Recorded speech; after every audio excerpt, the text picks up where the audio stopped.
सोचिए, अगर किसी दिन आपको आपके स्वर्गवासी पिता का पत्र मिले तो, और उस पत्र में लिखा हो कि आप अपने सबसे बुद्धिमान दरबारी को जिंदा जलाकर स्वर्ग भेज दें।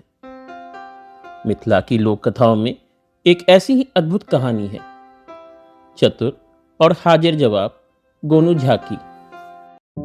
स्टोरी वर्ल्ड, किस्सों और कहानियों की दुनिया। मिथिला के महाराज के दरबार में गोनू झा का मान सम्मान दिन ब दिन बढ़ता जा रहा था। जहां महाराज उन्हें अपनी बुद्धिमानी के लिए सराहते, वहीं दरबार के कुछ दरबारी अंदर ही जल भुन रहे थे। पीठ पीछे फुसफुसाहटें होती, ये गोनू झा ही क्यों हर बार आगे रहते हैं, लेकिन सामने कुछ कहने की हिम्मत किसी में नहीं थी। दरबार में एक राजनयी था, चालाक, धूर्त और मौके की तलाश में। उसने धीरे धीरे उन सभी दरबारियों से दोस्ती कर ली जो गोनू झा से जलते थे। एक दिन जब महाराज ने खुले दरबार में गोनू झा की प्रशंसा की तो नाई मुस्कुराया, जैसे उसे मौका मिल गया हो। उसने दरबारियों से कहा, अगर तुम सब मेरा साथ दो तो मैं ऐसा उपाय करूंगा कि गोनू झा हमेशा के लिए रास्ते से हट जाए। सबने तुरंत हामी भर दी। महाराज के पिता का हाल ही में देहांत हुआ था। हर सुबह महाराज उनकी समाधि पर फूल चढ़ाने जाते। एक दिन उन्होंने देखा, समाधि पर एक मुड़ा हुआ कागज रखा है। उन्होंने जैसे ही उसे खोला, उनके हाथ कांप उठे। उनके पिता के नाम से लिखा हुआ पत्र कुछ इस तरह था, पुत्र, मैं स्वर्ग में सुखी हूं, पर यहां एक योग्य पंडित की कमी है। अच्छा होगा कि तुम अपने दरबारी गोनू झा को मेरे पास भेज दो। जिस प्रकार उसे मेरे पास भेजना है, वह विधि भी लिख रहा हूं। उसे पूर्वी शमशान के टीले पे बैठाकर उसके ऊपर पुआल डालकर अग्नि प्रज्वलित कर देना।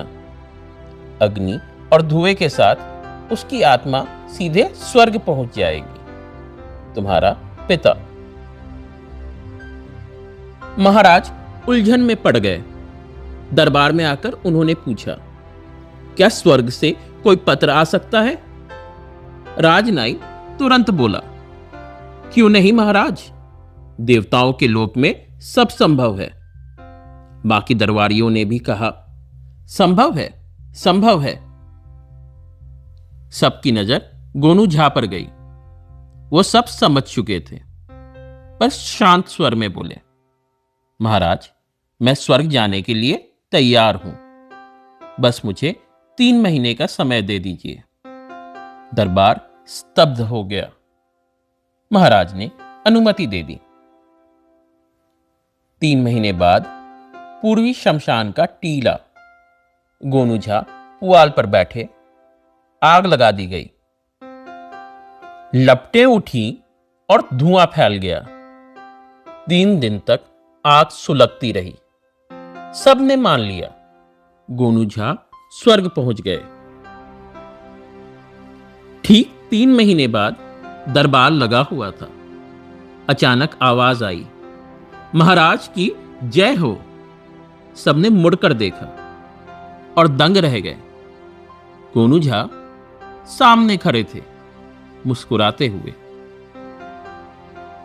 गोनू झा बोले, महाराज, आपके पिताजी कुशल हैं और उन्होंने आपके लिए यह पत्र भेजा है। महाराज पढ़ने लगे, पुत्र, गोनू झा ने मुझे पूजा पाठ की सारी विधि बहुत अच्छे से सिखा दी है। अब यहां उसकी कोई आवश्यकता नहीं है, इसलिए मैं उसे वापस भेज रहा हूं।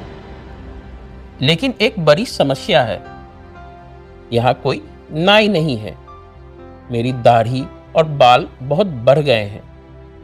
जिस विधि से तुमने गोनू झा को मेरे पास भेजा था, उसी विधि से अपने दरबार के नाई को भी तुरंत स्वर्ग भेजो।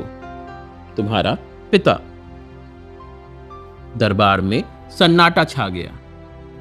राजनाई के चेहरे का रंग उड़ गया था। वो भागकर महाराज के पास आया। महाराज, यह सब झूठ है। पहला पत्र मैंने ही लिखा था। मुझे माफ कर दीजिए।